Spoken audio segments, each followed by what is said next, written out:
আচ্ছা, ব্রিং মানেও আনা, ফেচ মানেও আনা, এই দুটো ওয়ার্ডস এর মানে যদি আনা হয়, কোনো কিছু নিয়ে আসা হয়, তাহলে দুটো ওয়ার্ডস এর মধ্যে ডিফারেন্সটা কোথায়? চলো আজকে তোমাদেরকে জানিয়ে দিয়ে ছোট্ট ভিডিওটার মাধ্যমে।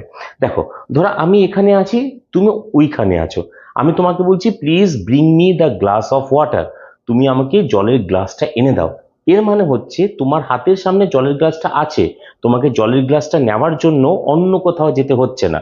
In this case we use please bring me the glass of water, আমাকে জলের গ্লাসটা এনে দাও। অর্থাৎ ব্রিং মানে আনা ঠিক তখন ইউজ হবে যখন স্পিকার যাকে বলছে কোনো কিছু আনতে তার হাতের সামনে সেই জিনিসটা আছে, সেটা কালেক্ট করার জন্য বা সেটা নেওয়ার জন্য তাকে অন্য কোথাও যেতে হচ্ছে না। এক্ষেত্রে আমরা ইউজ করব কি? Bring. On the other hand fetch use করব ঠিক আর অপোজিটটা।